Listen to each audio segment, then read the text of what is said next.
All right, Voncast show. First episode, first guest in 2018. We got CJ here. How's it going, man? Pretty good, pretty good. How about you? Doing pretty well, thank you. So can you give us an introduction about who you are and what you do? Yeah, my name is CJ Berina. I'm from Northridge in the San Fernando Valley.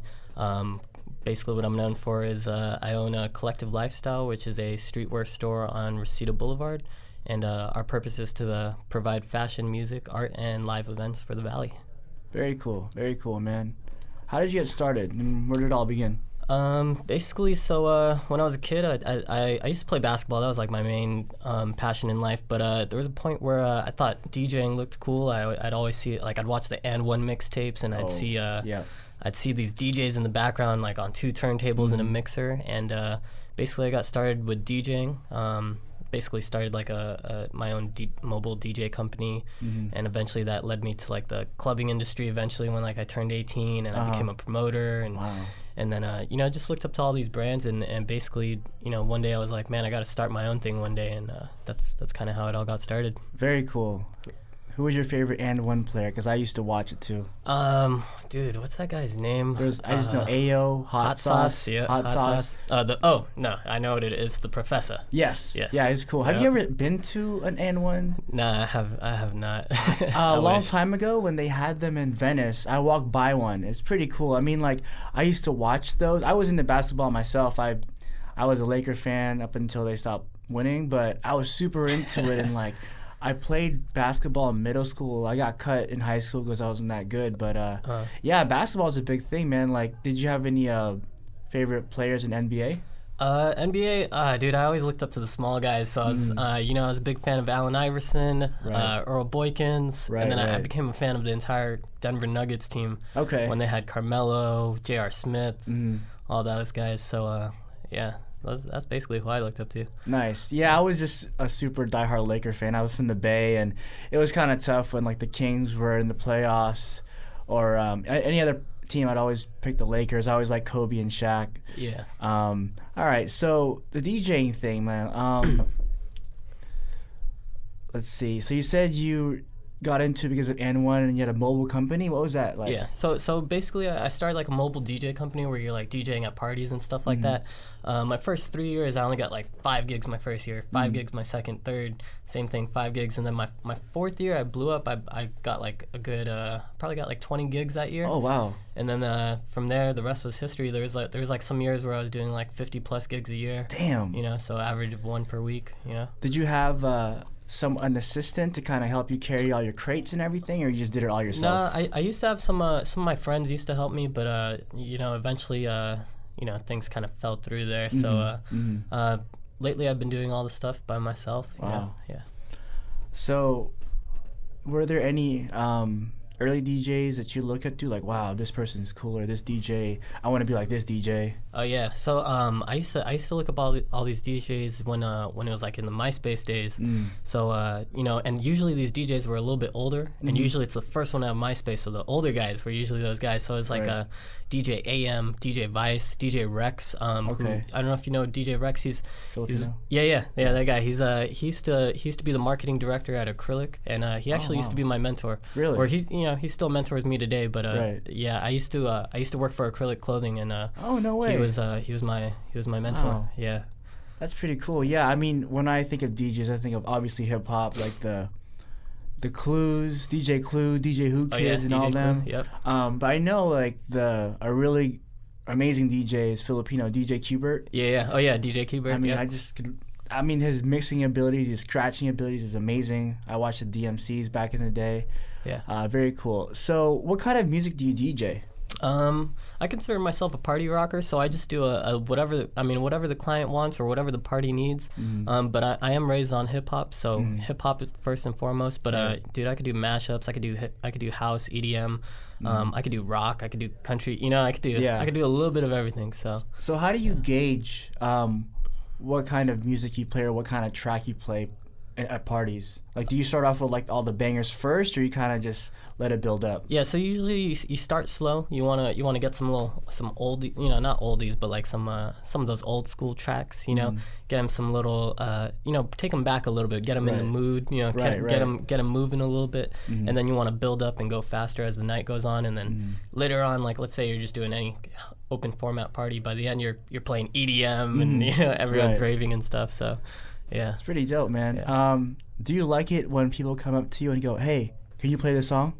Nah. I don't think any DJ likes that. But if that's what's needed for a party, sometimes you gotta listen to them. Sometimes sometimes they give you good tracks. So yeah. So I was gonna say, I mean, you have a rhythm going. You have a set like mindset of what you're gonna play, and people keep asking, "Hey, play this, play this." Yeah. Do you have any advice for aspiring DJs? Yeah, for aspiring DJs, practice. That's probably like the number one thing. If the more practice you get, the better you'll get. The more gigs you'll get. The more gigs, the more people will see you, and you'll keep doing better. So, just practice. Try not to be like a waveform DJ where you're looking at the screen all the time. That's kind of how I learned, and not the best way to learn. What is a waveform DJ? Is that what the current thing is now, Serato and everything? Yeah, so with Serato, everyone would basically open these laptops and they'd see these waves on the thing, and they'd basically match waves. And that's kind of how I learned, because I never was taught the real way. I didn't learn how to beat match in your headphones. Right. So a lot of these people, they're just looking at these waves and they're like, oh, there's one wave, there's the other wave, bam, match it, But the real way of DJing is actually doing it through like beat matching in your headphones. But it is what it is. Yeah, I mean, I remember there was a podcast I listened to, and it was on A-Track. Yeah. And he was saying how he was a pioneer for the Serato. It was the Kanye West tour, and people were just looking at him like, you're using a laptop to DJ this tour. Like, where's your vinyl? Where's your crates? And people kind of mocked him. And now it's, I don't know if DJs just now carry crates of vinyl anymore. Yeah. So, yeah, I think that's a good idea, too, to kind of, like, learn the old school way. Because what if you don't have a laptop? What if your laptop malfunctions? What are you going to do? Yeah. So, I understand you graduated CSUN. When did you graduate? I graduated in 2012. Okay. Yeah. What were your majors? I was just an Asian American Studies major. Nice. I was a business major before that, but I failed. I failed a math class and an econ class, and I had to switch majors. Dude, same exact story for me. I took a break from school and I figured, hey, a relative of mine suggested, well, you do music, you might as well do business marketing so you can learn how to market. It's good for music. I did okay for the first couple of classes, but I failed Econ 160. I failed business calculus. Those are the two classes. Were they really? Yep. Those? Yep. Man, I don't know. Was the teacher or not? Yeah. Like, I don't know. I had a pretty bad. Well, he was a good professor, like a lecturer, but him teaching was not very good, and I was never good at math. Yeah. What were your issues with those classes? Okay, so econ. Basically, it was an 8 a.m. class. Okay. I thought I could do it. Dude, I never woke up. The first 3 weeks, I missed almost every class. I made the first day of class. Yeah. And I didn't make class for the next 3 weeks. Wow. Like, I tried. Every single time I tried it, I just could not wake up.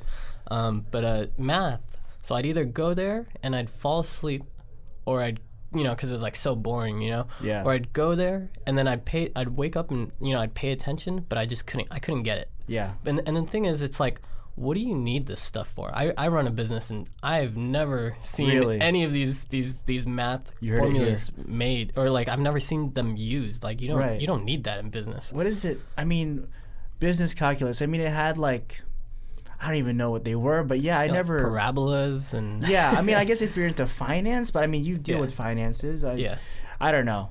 Same thing here, like interest, like I don't know. Yeah. So to me, I was like, man, I'm not. I mean, these are the core classes. This is not even. This is like the beginning. Yeah. I never even learned about marketing. I didn't know you had to do all this econ and finance, accounting to even learn marketing. Yeah. And then how did you stumble upon Asian American Studies? I just had a bunch of those classes. It's kind of one of the requirements. I'm glad that they have it in Cal States, and it's a good requirement to have. But I took this Professor Aquino's class, Asian American Studies 100. Yeah. And from there, I kept taking them. They're really good environment classes, good community there.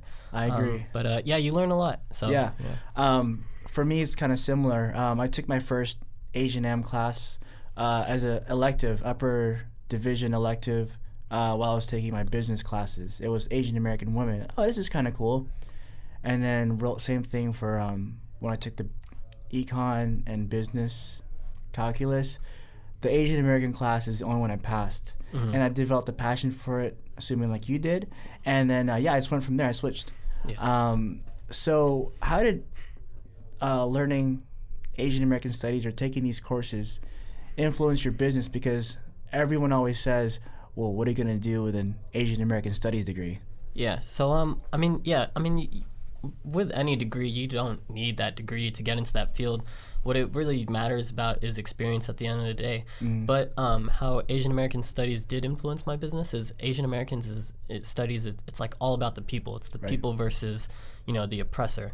And so my company is actually, not everyone knows this yet, but Collective Lifestyle, our main purpose, besides the store, like our brand's purpose, is actually to change the world in a positive way. Okay. So if you look up our Instagram for the store, it's collectivelifestyle.la. Our brand, we have an Instagram that says Collective Lifestyle. Look that up, and it's all about peace, love, activism, stuff like that. So we're about to put a lot of that into our brand this year. So. I did see that a while back when I started following. I wasn't sure if it's the same Collective Lifestyle, but there's a lot of positive quotes, like you said, a lot of everything you mentioned. I wasn't sure if it's the same one, but now I know. Yeah, that's us. We kind of got busy with the store once we opened the store. It's hard to kind of balance both. Yeah. But before that, we were actually a blog. We have over 1,000 blogs on our store, on our website, and they were all about that message. So, but hopefully this year we're trying to get a lot back into doing that. So. Do you see blogs still are they still as relevant as they were? Do you see them kind of dying down? They're definitely not as relevant as they are. People have a lower attention span. Right. People aren't trying to read a blog for like 30 seconds. Even me, like I skim everything I read. But video content is probably way better. Cool. So what made you want to start up your own store? I mean, that's a pretty cool idea to do. I mean, everybody wants to start up their own store, their own clothing line. What made you want to do it?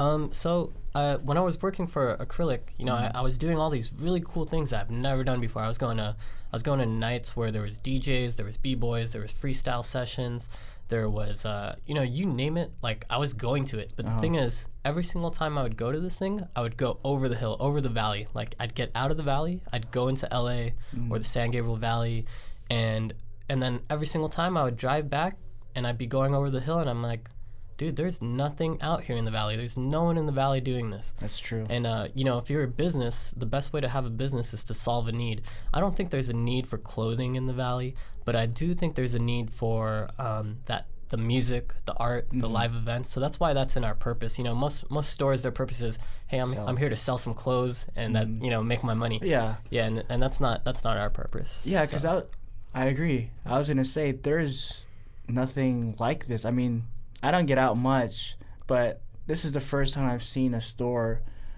be just a store. I mean, we'll talk about it later, but you host events and everything in the store. Yeah. That's pretty good. It's a cool cause.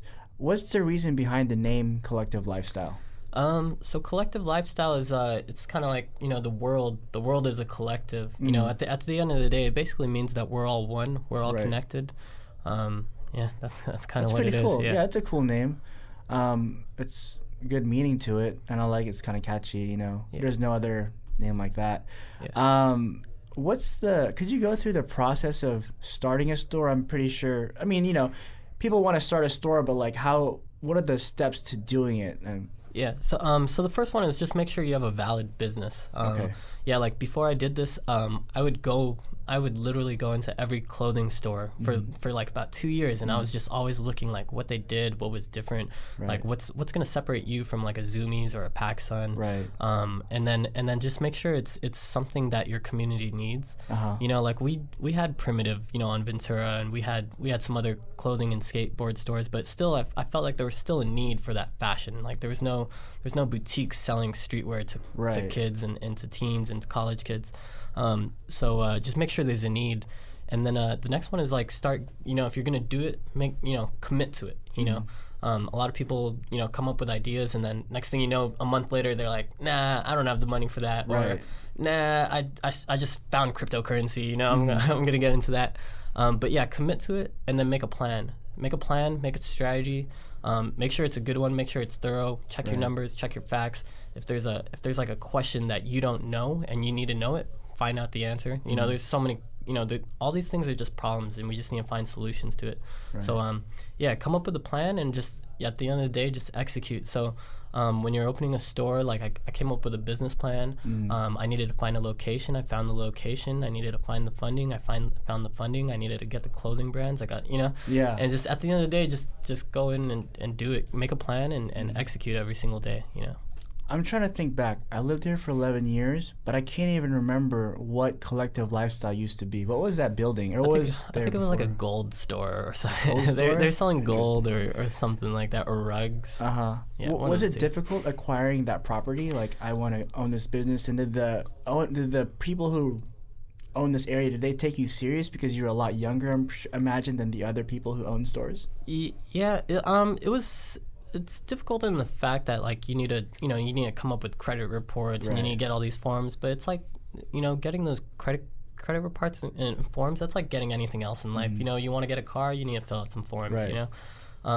But as far as them taking me seriously, when you come in and you show that you're serious, people will take you seriously. So obviously, like when you're checking out a location for your store, don't come in like basketball shorts. But I also at the same time I didn't wear a suit. So But you could show people you're serious through your actions. Right. So. Interesting. I also noticed, I've never really got into streetwear much until Collective Lifestyle, just because, it looks cool. Supreme, Babe, all these brands are great, but I realized, like you're kind of sponsoring, like these brands by wearing it. What do they do for you? What I like about the brands that you have in your store, for the most part, they're all like local. They're all local artists or companies. Yeah. And I like that you're supporting the local businesses. When I wear Collective Lifestyle, I'm repping the Valley.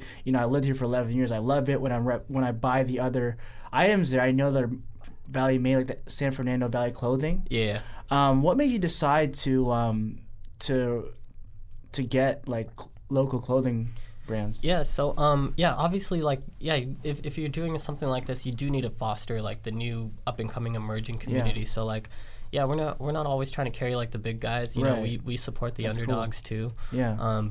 It's pretty cool having them in there. Another thing is that what's crazy is like a lot of people nowadays, they don't like wearing those big brands. They don't like wearing Diamond. No one likes wearing Obey. So basically, like a lot of people are finding out that those are played out. And, like those same stores, so like all the stores in the mall, PacSun, Zoomies, whatever the other one is, like they all carry the same brands, and no one likes wearing those anymore. Like no one wants to be like everyone else. Everyone's trying to be unique and different, and that's where we come in by, providing them with another option. Yeah, and it's really cool, man, like supporting like local business and these brands. I think it means a lot more to them if you buy their merchandise as if you bought Supreme. Yeah. No knock on Supreme. It's great. Yeah. These brands are great, but you can see like a direct impact, Yeah. So that's pretty cool. So let's see. What do you do at the store as far as a store owner? I mean, I see you there. You're ringing up people. You're hanging out.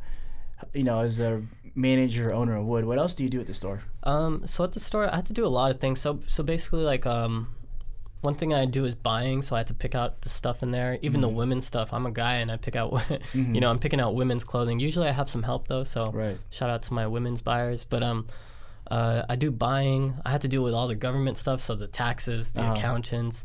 I had to deal with your sales tax, there's like a minimum franchise tax. Just Wow. dude, the government is it's not the greatest when it comes to like business. But I had to deal with all that. You gotta you gotta pay with rent. You gotta make sure all the bills are kept on. You gotta deal with the vendors directly. So all the clothing brands, I'm dealing directly with them.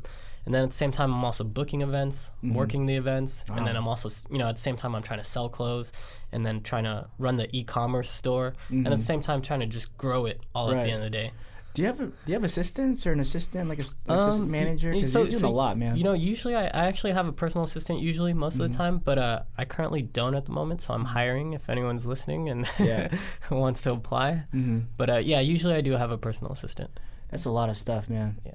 So where do you buy these clothes at? Like you can't just like order a bunch of like Zoomies.com or something. Yeah, Where do you go? So you usually go to like, you could go to like the fashion district, or you could go to online. So you go to trade shows too, like Agenda or ComplexCon, and the brands will be there, and then that's usually where like the stores walk around the show and they buy products from these brands in bulk. Okay, so I'm pretty sure a good amount of the listeners have heard of Agenda or ComplexCon.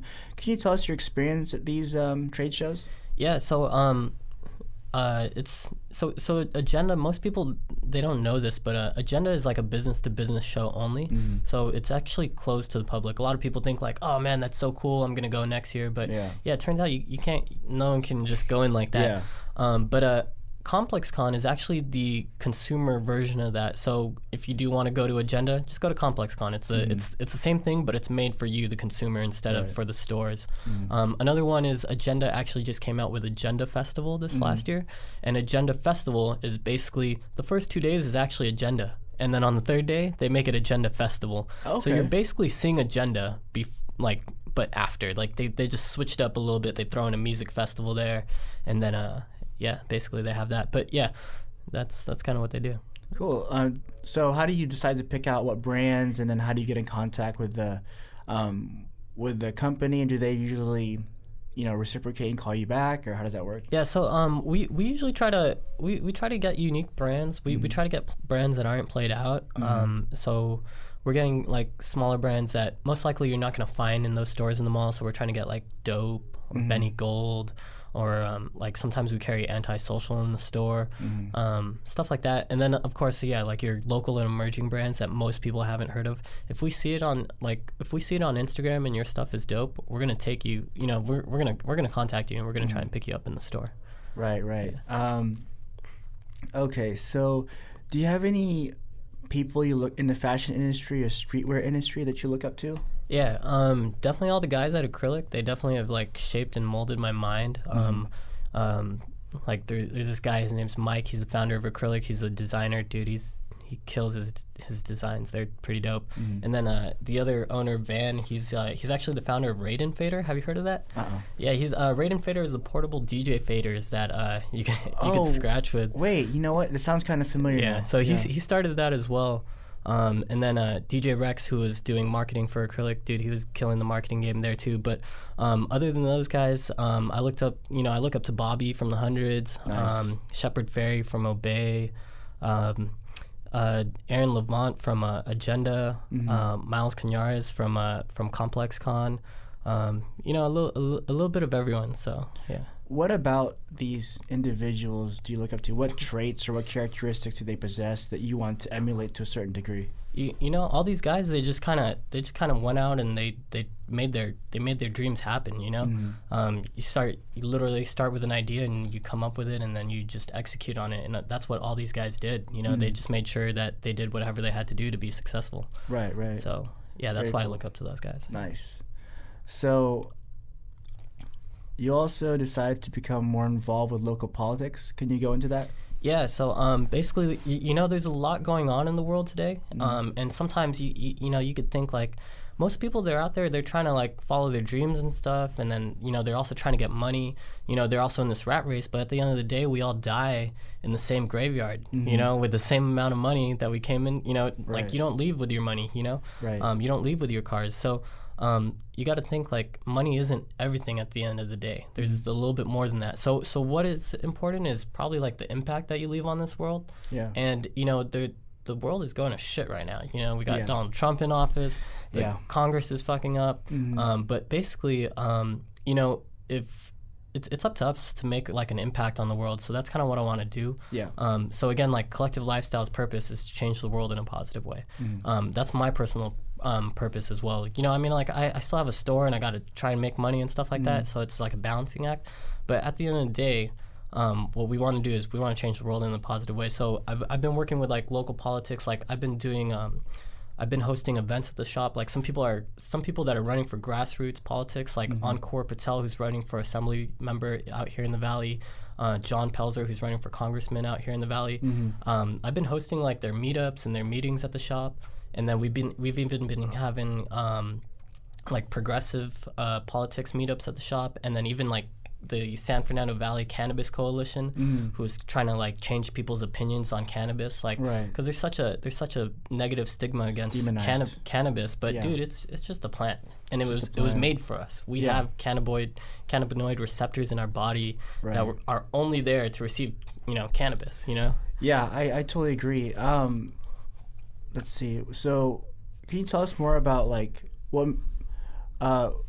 The cannabis thing? I've never seen I saw you post that. Yeah. Like, what can you tell the audience about like what their mission is? Yeah. So what they're trying to do is they're just trying to educate people about cannabis and just kind of like advocate for it and just kind of you know, just make it more accessible for everyone. Right. And take away those negative stigmas, help when it comes to working with like local politicians and the government about that as well. Basically because, it's not bad for us, you know, and someone needs to make sure that our voice is heard and that it's seen as a good thing, you know. Right. So at these meetups, these political meetups for grassroots congressmen or whatever and whatnot, are there a lot of youth involved, or is it mainly? Oh, yeah. So this next one it's actually on February 12th. I don't know when this show comes out, but the next one's February 12th, and it's actually aimed towards students and college students, and it's actually called "How Do I Talk to My Parents About Cannabis?" Interesting. Yeah. So it's gonna be great cool. because I don't even know how to talk to my parents about cannabis. I once told them that I smoked weed, and dude, they went crazy. Yeah. It's kind of tough, you know. With I think a lot of parents are more on the conservative side. Yeah. Not all of them, but still have the stigma. Oh, weed's like a gateway drug, this and that. That's pretty cool, man. Because there are a lot of medical benefits. People just think people just get stoned and high. I mean, that's one aspect of it, but it does have a lot of beneficial medical properties. CBD oil is used to treat seizures, etc. So yeah, it's great, and now it's legal. Yep. I mean, it's might as well talk to your parents about cannabis, right? Yep, that is true. But I do know with, I hear now that if you're smoking weed or they catch you with like a joint or something, it's a DUI though. Oh, really? Yeah, that's what I hear. Yeah. If they catch you, but if they pull you over and whatnot. But I'm not entirely sure if that's true. Like if you're standing on the street and you're smoking weed, you get a DUI? No, I'm sorry. When you're driving. When you're driving. Okay, when you're driving. Okay. When you're driving. That's reasonable-ish. Yeah. But I think if I don't know if you can smoke in public. I heard it's like the alcohol policy. You can't like. Yeah. I think it has to be like in private still a little. But it's kind of cool, man. When I'm walking by, I think people care less. They're just smoking like a cigarette. Yeah. No one's saying anything. Yep. It smells better than a cigarette, honestly. Yeah. My opinion. But all right. So, what advice do you have for someone who feels stuck? You know, it's like people say it's 2018. Everyone's saying 2016 was a warm up. 2017 is a practice. 2018 is game time, but they say it every year. What do you say to that? I say you just gotta go out, make it happen, just do it. You know, just set your goals. Set big goals, but make sure that you break it down every single day. Like, how are you gonna, whatever your main goal is, how are you gonna meet that in the first half of the year? How are you gonna meet that in the first quarter? How are you gonna do that on this month? You know, what big steps do you need to make to do that? And then break that down by week and by day. And just like make it a habit, you know. If you're not doing everything every day, let's say you're just learning, like, dude, like just make it a habit to like have one main task per day. If you get that main task done each and every single day, dude, you're winning, you know. Yeah. So just start doing it instead of talking about it, you know. Right. Action. Do you read any books? Yeah. I read a lot of books. Any books right now you care to share with the audience? probably the number one is if you want to be successful, Think and Grow Rich. That's definitely a game changer. Have you read it? I haven't. Check it out, man. It's Think and Grow a game Rich. changer. Who's it by? Napoleon Hill. Okay. Yeah, it's basically he interviewed I think it was 25 of the world's most successful people, from Henry Ford, Thomas Edison, and he basically got how they were succeeding, and he kind of wrote it into a formula, and he turned it into a book, and I believe if you follow that formula, you'll be successful. Are there any couple hints you can give to us that you saw that would? One of them at the end of the day is don't quit. Okay. Yeah, don't quit. Have faith. Believe in yourself. Take action. Those are definitely some of them. Yeah. Awesome. Yeah. Yeah, I haven't read too much, man. The last book I read was Harry Potter. No, actually, I think I read some books for class, but I definitely need to read more. Yeah. I just haven't been, just because everyone now is on Kindle and everything. Yeah. Yeah. If you can't read, podcasts are really good. Yeah. Audiobooks, Audible. If you're driving to LA every day for an hour on the commute, just pop in a podcast. You follow Gary Vee on Instagram? Yeah, I follow Gary Vee. I like his approach. It's very brutal, very honest. Yeah. One thing he said was almost everyone has ambition. Some people, a good amount of people have talent. Yeah. But not a lot of people have patience. And I think now in the age of just everything being done instantly, Instagram, on Snapchat, we're so accustomed to getting everything right away, including success. I definitely think that people aren't as patient now. They want everything now. Do you have anything to say about kind of that thing? Not really. You got to be patient. Yeah, success takes time. Dude, I graduated in 2012. I've been working my ass off every day since 2012. It's 5 years later. I'm still haven't made it. Right. I have a store, but dude, it's not where I want to be. I'm not satisfied. But yeah, you got to be patient. If not, you'll just quit. A lot of people do quit. I've had dude, people quit, Yeah, and it's tough. I've been rapping, honestly, since 2002. I'm definitely not where I want to be, but, I haven't quit. Now it's I'm kind of almost seeing the benefits of it. Oh, you actually rap, you're kind of good. This and that. Before the internet age, there was no SoundCloud. There was no, YouTube. Yeah. It was kind of word of mouth. Oh, I know so-and-so that raps. You should, battle him or something. But now it's all accessible. But yeah, definitely, I think, you definitely shouldn't quit. It's tough sometimes. Yeah. You go through ups and downs. Let's see. So back to the store. Are there any obstacles that you face owning a store, and how do you overcome them? Yeah. So one of the obstacles is just growing. When you're first year of business, it's you'll hit whatever target, and then the next year you'll barely meet it. So an example is man, my Black Friday last year was really good, and then this year I was super prepared. And in terms of sales numbers, dude, I only beat last year's Black Friday by $100. Yeah. And I was super prepared.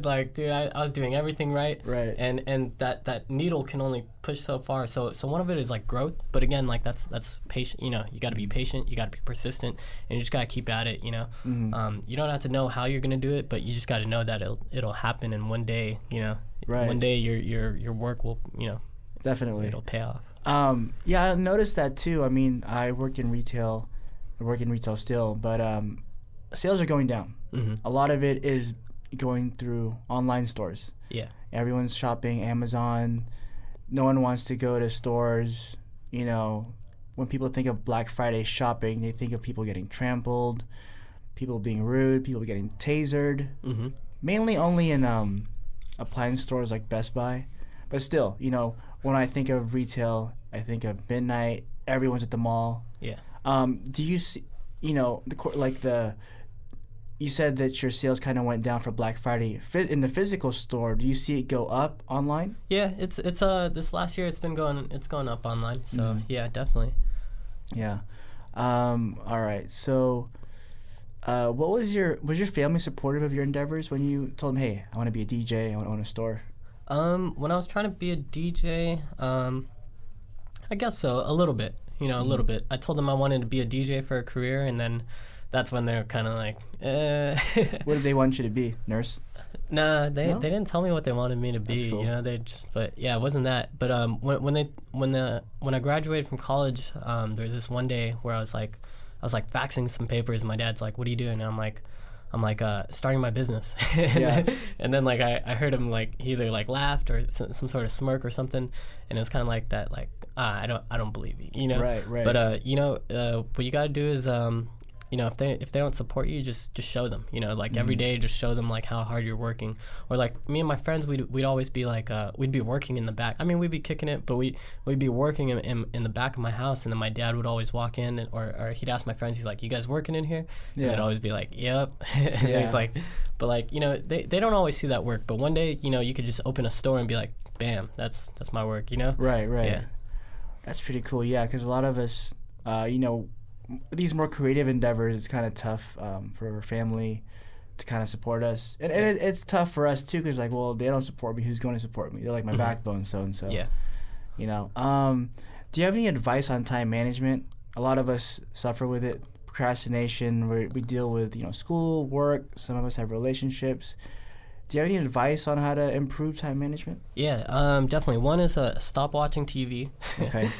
That you waste a lot of time there.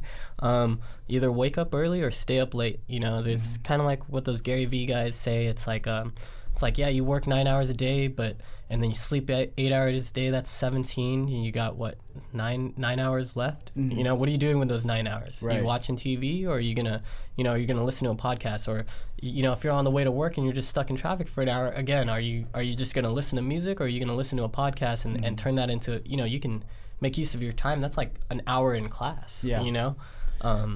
So just use those 9 hours. What are you using those 9 hours for?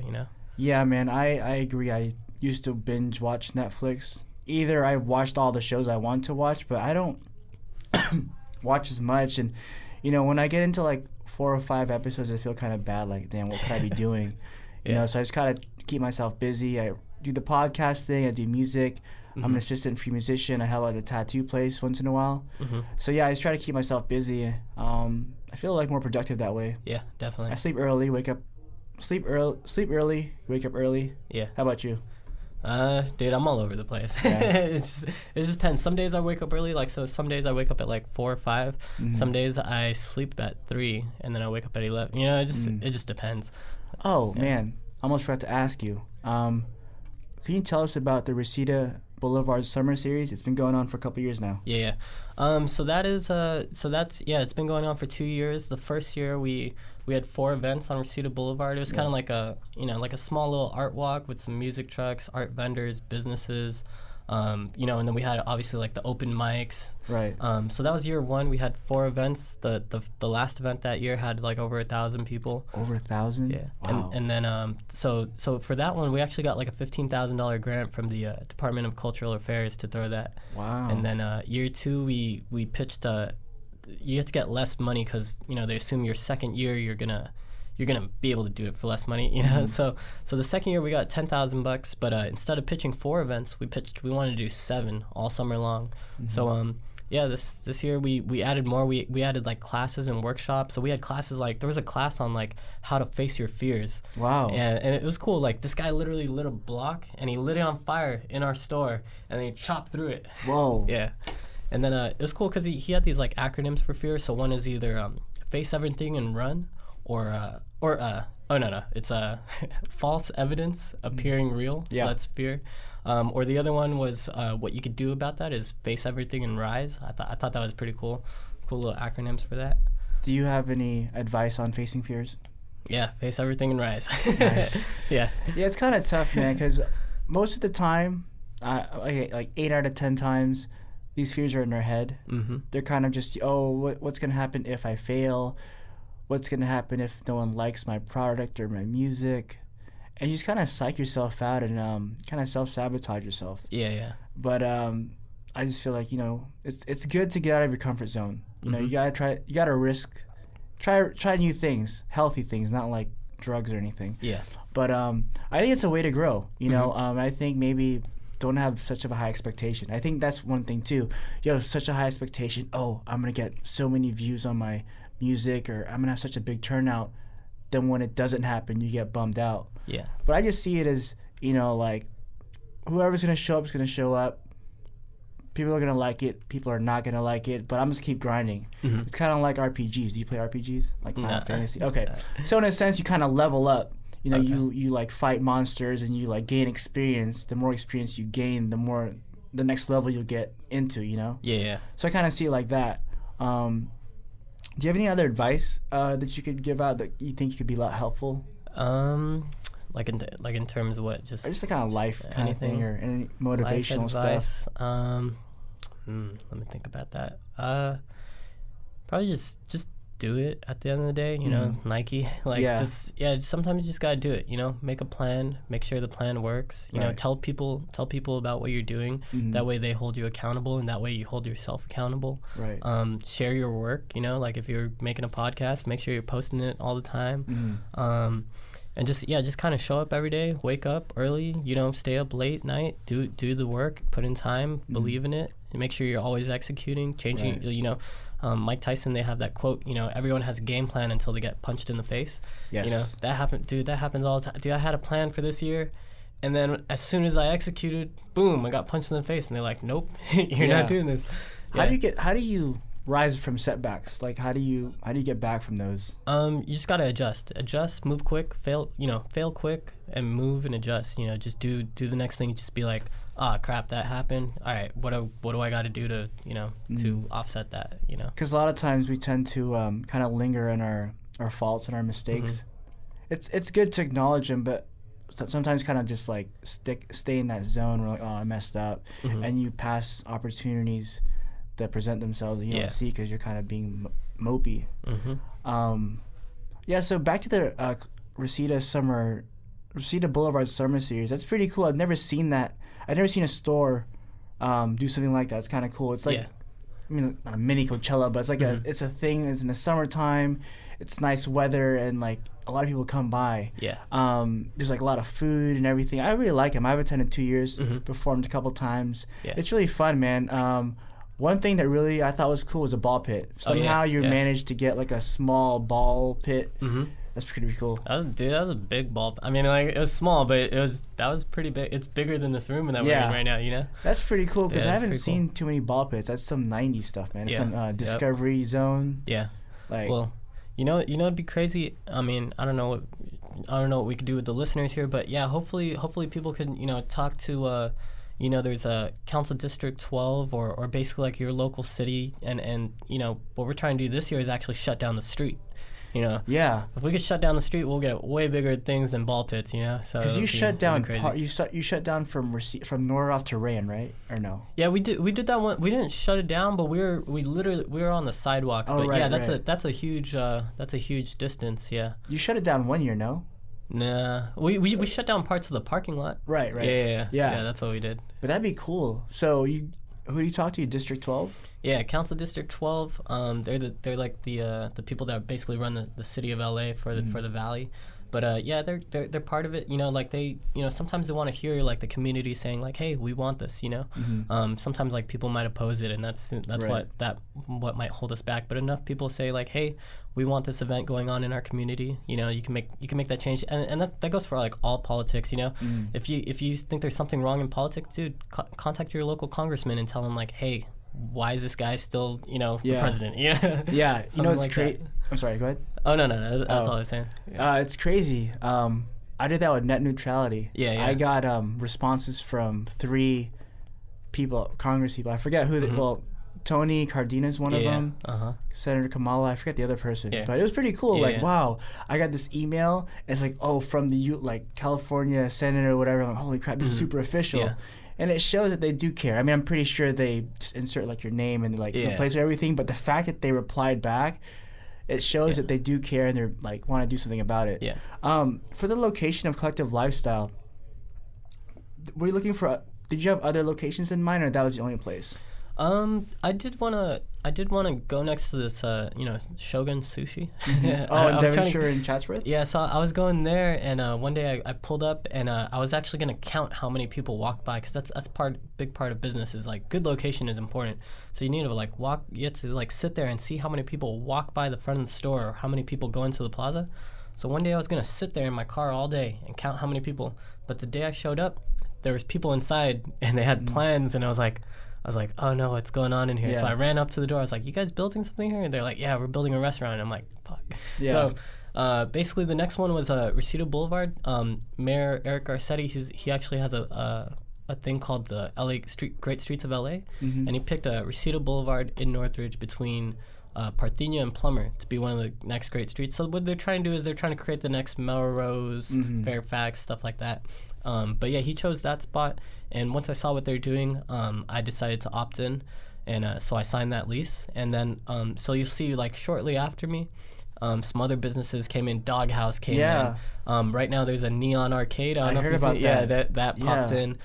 There's a coffee shop opening right next door to me very soon. So, like, you know, a lot of people are starting to take notice. You know? I was gonna say, man, you picked a prime location because something about that area is very, like, youthful in a sense. Yeah. You know, I mean, there's a lot of development. I remember there was, like, the 99-cent store, like the Dickies. But now it's become, I don't say gentrified, but it's a lot nicer. You get the Starbucks, Farmer Boys. It's a lot nicer. It's more like quote unquote friendly. I mean, you have the Lunkanon, like one of the best places, best Thai foods in the valley. Like, you know, sponsor me, hook it up, free curry. Shogun Sushi's pretty good. You got your store, Collective Lifestyle. Next door, Beer Garden, the Neon Arcade. It's like, I mean, it's the comic book store, a school right next to it. I mean, it's a really prime location, man. Yeah. Like, I want to say that, like, it's a place to be at, you know? What's next for Collective Lifestyle and for you? So next for Collective Lifestyle, we're trying to open our second store this year. I don't want to, like, jinx it, so like knock on wood, but that's kind of my goal for this next year is I want to try and open a second store. Right. And then for me, I have some other plans, like I don't know if I want to say them. No, you know what? I feel the same way. I don't like now these days. I don't like to tell. Like, I like to say, I believe that things speak things into existence. Yeah. But I don't like to announce what I'm doing just because I feel like I'm jinx it, so keep it in my head. Yeah. That's cool, but you have, like, big plans for yourself, kind of. Let me see. I won't say them, but I will tell you them. I'm working on 2 different industries that aren't, you know, it's not fashion, it's not retail related. But I'm working on some moves in 2 different industries that some, you know. Okay, keeping it hush hush a little bit. You still DJ too? Yeah, still DJing. So you hit you up for DJ parties? Yep. Very cool, man. Okay, so where can we find you on social media? Social media, you could do Twitter. It's at CJ Berina. That's CJBERINA. Okay. That's also my Instagram. So CJ Berina on Instagram, and then Facebook. Probably DJ Siege. DJ _CEEEJ. Okay. But other than that, you, like, let's say you want to follow our brands, Collective Lifestyle on Instagram, collectivelifstylela, and then we have, like, the online website, collectivelifestyle.com. Yeah. Yeah. One more thing I gotta say, man. Like, it's so cool. I just see different people in the valley wearing your brand, Collective Lifestyle, or the Valley hats. Yeah. That's so cool. It's like, wow, that person knows what's up. Yeah. So your brand's definitely, like, building. It's out there. Yeah. You know, I see people in the valley rocking it. Didn't you have that big DJ that played rocking it? And what was it, The Big Show? What's his name? Big Show. Oh yeah, Dylan Francis. Yeah. You had him rock the shirt or the hat. Yeah. He rocked the Valley hat. Yeah. That's pretty dope, man. Yeah. All right. Thank you very much, CJ, for being a guest. I appreciate it, man. This is the Voncast show. Yeah, no problem, man. Thank you. Stop.